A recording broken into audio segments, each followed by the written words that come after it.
बच्चों के साथ कल की वाणी से आगे है। मेरी प्रारब्ध थी तो मेरे सामने ये बात आई, फिर तुम्हारे लिए जिंदगी में कोई कठिनाई नहीं है। जब तुम परमात्मा को अर्पण कर दोगे तो परमात्मा की सभी शक्ति तुम्हारे मन और हृदय में आ जाएगी, जो तुमको कुछ भी इम्पॉसिबल नहीं लगेगा। ये बात को मैं क्रॉस नहीं कर पा रहा हूं, तुम्हारे में विक्षेप भरा पड़ा है, जो तुमको दूसरे में विक्षेप दिखाई दे रहा है। बोलते हैं इसने मेरे से कितना रूडली बिहेव किया। अगर किसी की हरकत दिखाई देती है तो तुम्हारे अंदर भी इरिटेशन पड़ा है। अपने में अहंकार है तो दूसरे में अहंकार दिखता है, अपने में मोह है तो दूसरे में मोह दिखता है, अपने में द्वेष है तो दूसरे में भी दिखाई देता है।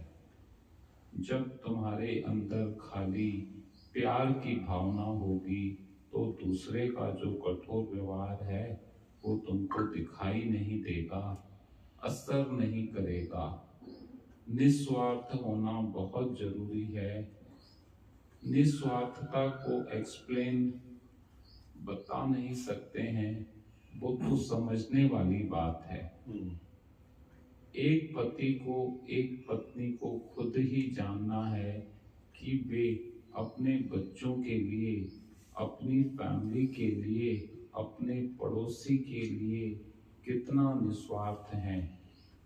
एक स्त्री खाना बनाती है, उसको विश्वास है कि मैं पति के हिसाब का खाना बनाती हूँ, मुझे पसंद है, इसके लिए नहीं पर जो उसको पसंद है वो बनाती है।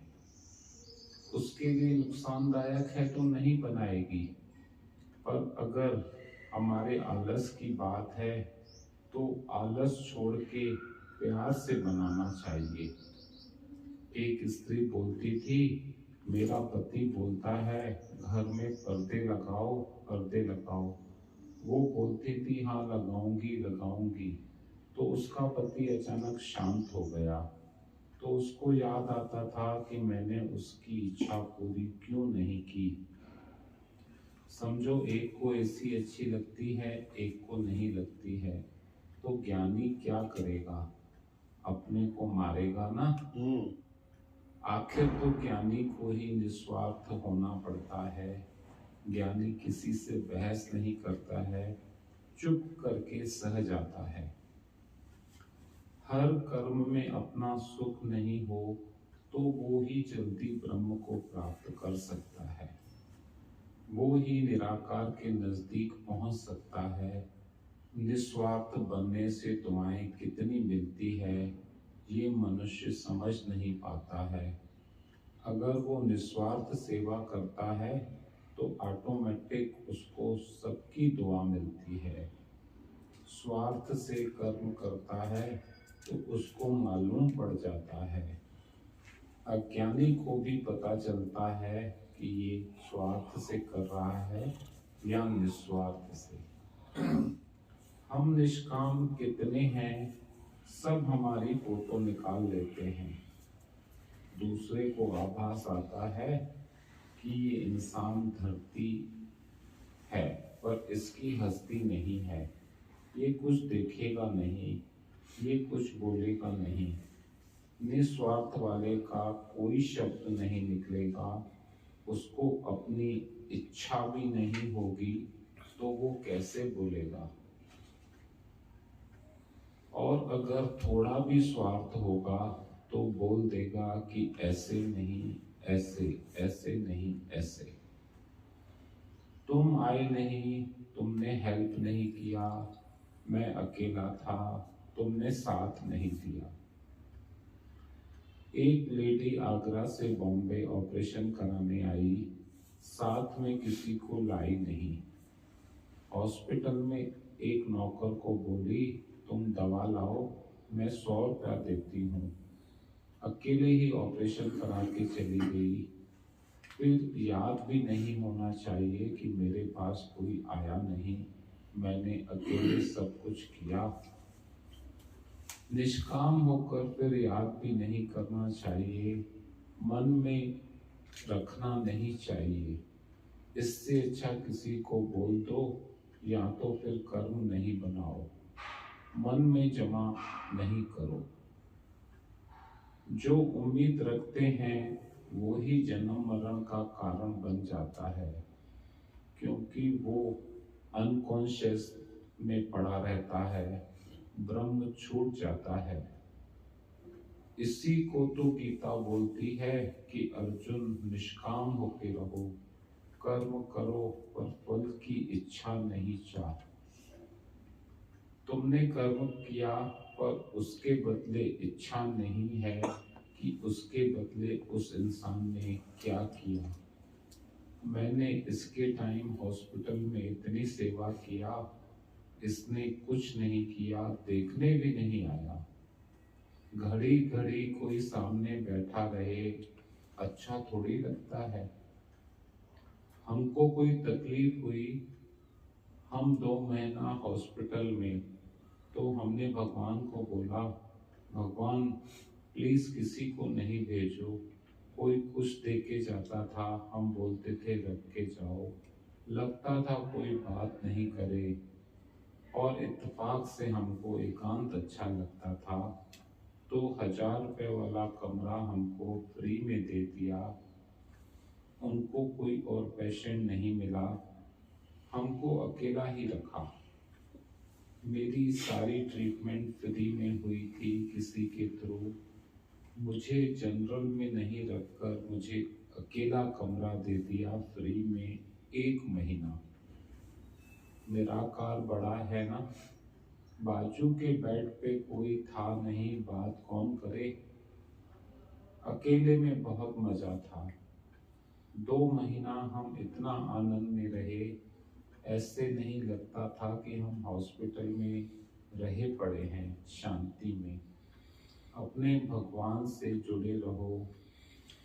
अपने से रहने की आदत बन गई ना, अपने आप में आनंद ढूंढ लिया, वो भी गुरु की कृपा होती है, तभी ऐसे रह सकता है।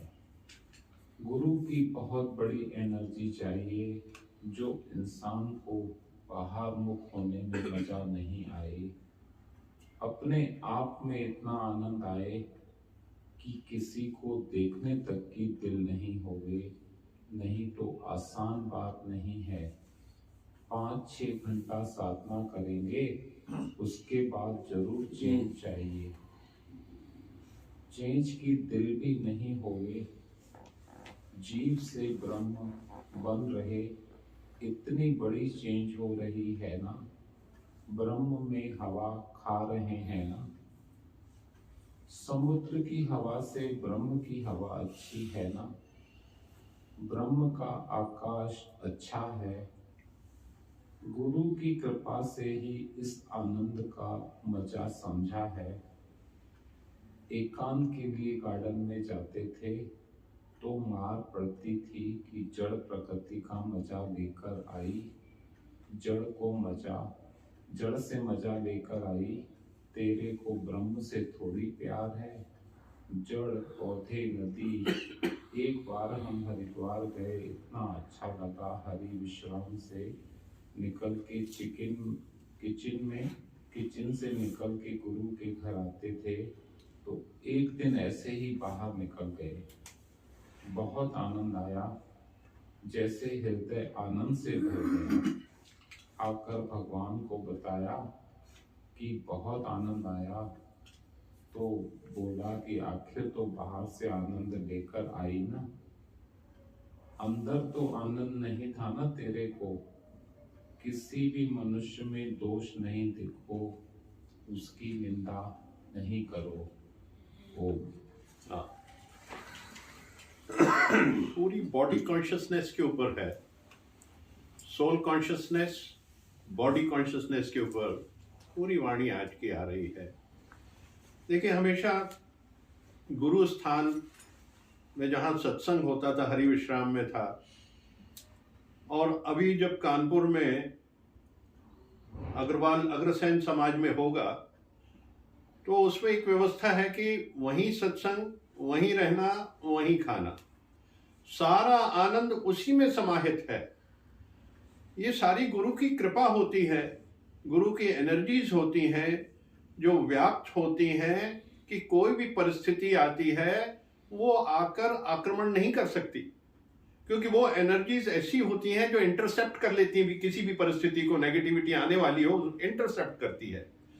तो जितना हम परमात्मा से जुड़े रहेंगे, गुरु से जुड़े रहेंगे, गुरु के प्रति समर्पित होंगे, प्रारब्ध के कर्म तो आएंगे जीवन में, प्रारब्ध को तो भोगना पड़ेगा ही, पर जिससे जब गुरु को समर्पित हो जाते हैं, पूर्ण समर्पण कर देते हैं, तो जितना भी प्रारब्ध के कर्म हैं बड़े हल्के हल्के वे में निकल जाते हैं, उसका एहसास नहीं होता है। तो कारण समझिए, हमारा टोटल जो बॉडी कॉन्शियसनेस है उसी को सुख दुख है, उसी को भासता है। If I am a body, मुझे भासेगा सारी चीज। परमात्मा कहता है तुम तत्वबोध को जानो, सत्य क्या है, मिथ्या क्या है। सत्य है कि आई एम ए सोल, मैं और मेरा, ये मेरा शरीर, बस फर्क पड़ गया ना, मैं कौन हूं, ये मेरा शरीर। तो ये दूसरी चीज हो गई। तो मेरा ध्यान इस पे नहीं जाना चाहिए, सिर्फ सोल, मैं ही आत्मा हूं, मैं ही वो शक्ति हूं, दिव्य शक्ति हूं, क्योंकि शरीर भी माया है, क्षणिक है, कुछ समय के लिए है, 5 तत्व से बना, ये भी मिट्टी, वो भी मिट्टी, सब मिट्टी में मिल जाना है, बस एक खुदा की जात है ऊंची, बाकी सब मिट्टी ही मिट्टी। तो हम किसका अहंकार करते हैं, किस चीज का?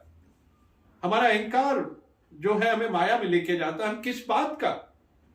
वो गुरु को शरणागत हो जाए तो हमारे अंदर ये स्थितियों का परिवर्तन आ जाएगा।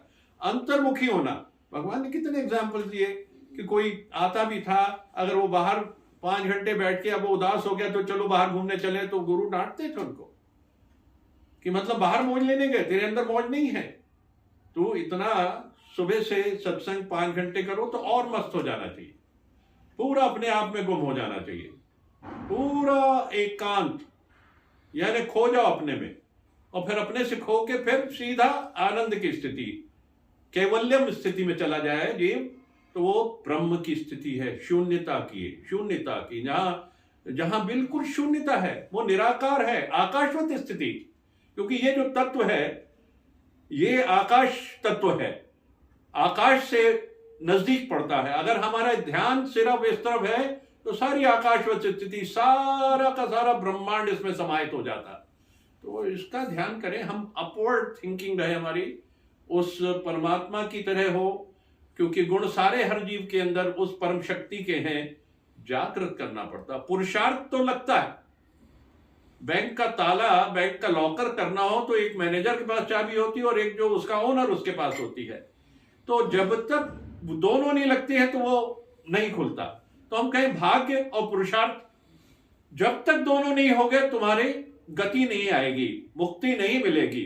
इसलिए हम ये कहें कि हम बैठे रहे और ध्यान करते रहे तो हो जाए, ऐसा नहीं, पुरुषार्थ करना है उसके लिए, तब परमात्मा प्रकट होते हैं, दिव्य शक्तियां प्रकट होती हैं। परमात्मा मतलब दिव्य शक्तियां प्रकट होती हैं, वो हमारे जीवन को सुचारू करती हैं और अपने आप में लीन कर देती हैं। हम इससे बहुत अच्छे से समझे। देखिए, नदियों का पानी गर्मी के दिनों में, जितना भी समुद्र का पानी है, वो वाष्प बनता है बादलों के रूप में, फिर आसमान में पहुंच जाता है, और जब फिर पहाड़ों से टकराता है, फिर वो बूंदों में तब्दील होकर बारिश के रूप में गिरता है, और बारिश का पानी नदियों में स्ट्रीम से होता होता फिर समुद्र में जाके मिल जाता है। तो ना हर जीव उस परम सत्ता से है। ये जीवन चलते चलते अंतोगत्वा उससे मिलके एक होना है। तो हमारे जितने भी भाव हैं, भगवान ने बार बार कहा, जो तुम्हारे अंदर है वही तुमको दूसरे में दिखता है। जिस तरह पानी उड़ा और पानी उड़ के बारिश बन के फिर आया, तो इसी तरीके मेरे जो भाव किसी के प्रति हैं, हमारे जो भाव किसी के प्रति हैं, मुझ में उसमें दोष दिख रहा, यानी मुझ में है वो, आई एम रिस्पॉन्सिबल, वो दोष मुझ में है, तो मेरे को इसको करेक्शन करना है।